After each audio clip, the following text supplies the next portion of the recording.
This week's parsha, the parsha of Vayakhel, sees Moshe Rabbeinu calling all the people together, men, women, and indeed children. And what was the function of this calling them together was that he wanted to teach them the laws of Shabbat. The laws of Shabbos, as we all know, are very intricate with regards to cooking, selection, very intricate and elaborate details.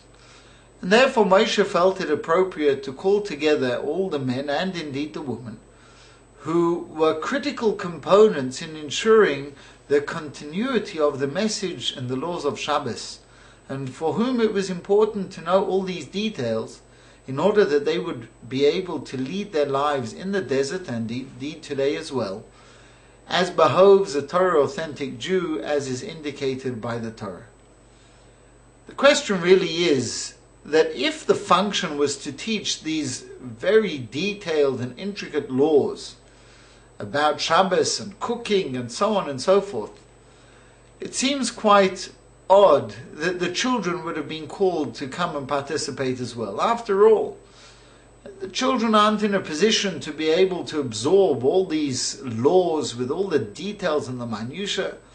They'll learn it from experiencing it home, from the parents showing them what it means to have a Shabbos in the home, and that's the way that they'll learn. And as they gradually get older and progress, these children themselves would develop a knowledge of all these laws and how to conduct oneself on Shabbos by virtue of the fact of the environment in which they had been raised. And certainly one would assume that not only would the children not be able to absorb the information, in all likelihood there would probably only be a hindrance and a disturbance.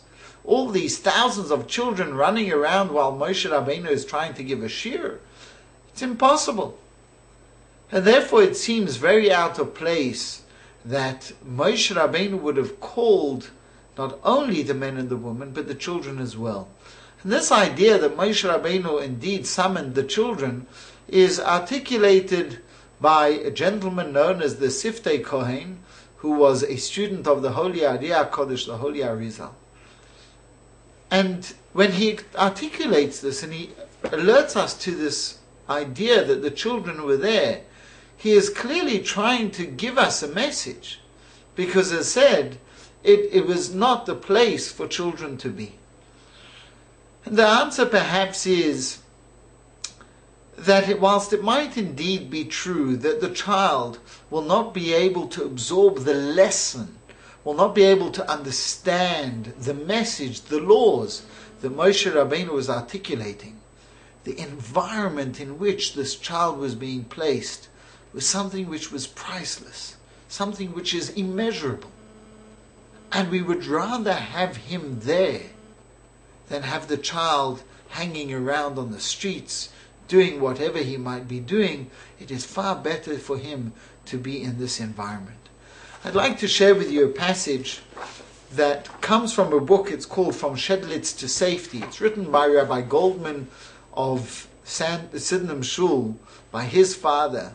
And it's basically a story of how he survived the Holocaust. Unfortunately, his family perished. And at the beginning of the book, he recounts his memories from Shedlitz, the town from which he came. And I'd like to read to you a little passage. He's talking about the shtibel, and how the shtibel was the oasis of tranquility, of peace, in a world of very difficult life. Even life before the war, we tend to romanticize it, but it was very difficult. People didn't make a decent living. They worked very laborious and long days. And the only tranquility that they had, the sense of regalness that they could feel, came when they came back after work, perhaps at 10 o'clock at night.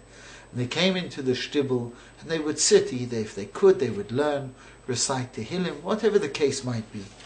So here he recounts, Rabbi Shimon Goldman recounts, how as a child his father would bring him to the shtibel as well.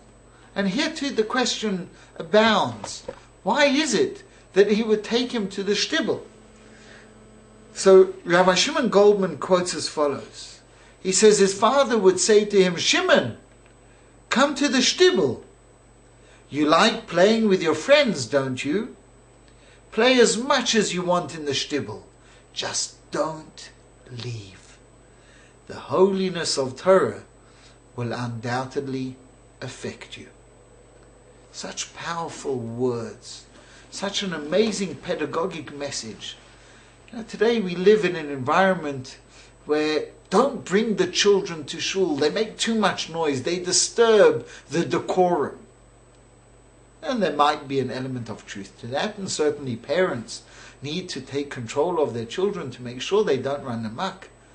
But there's no better place for a child to be than in shul. And if they are going to play ball, then they should play ball in shul. Because something will be absorbed. They'll feel at home in a shul. Something of the prayer service will be taken in by the child. And as the child grows up and develops, more of the tefillot, more of the prayers will resonate, will become familiar, and will make an indelible impression upon the child's life. Unfortunately today, many a parent and indeed a grandparent feels that there are other places where a child is better off being. The cinemas, the streets. Unfortunately, there's only too many alluring situations that a child would be interested in. And it's that environment which the child ultimately will absorb. The child will learn not by sitting in front of a book, but by experiencing life. And the question that we have to ask ourselves as the teachers of the children, what experiences are we exposing them to? Bring the children to a shiur. Bring the children to shul. They're not going to sit and listen. They're going to run around. They're going to play in the play area with all their friends. But at the end of the day, they'll be in an environment of Judaism, in an environment of Torah, in an environment of Yiddishkeit. And they will learn such valuable messages, such important lessons that cannot be taught in a classroom and cannot be conveyed by a good speech. And that is in fact what Moshe Rabbeinu was saying. Vayakhel Moshe et kol adat bnei Yisrael. Moshe called together and gathered the entire congregation of Israel, men and women, and even children who could not comprehend the lesson. But he wanted them to be around, to experience, to feel, to hear, and to see what it's like to be in an environment of Torah, in an environment of Yiddishkeit.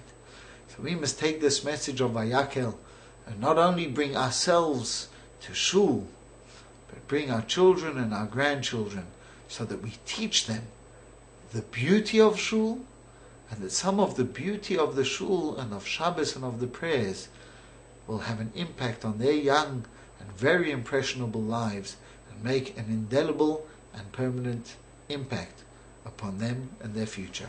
Good Shabbos.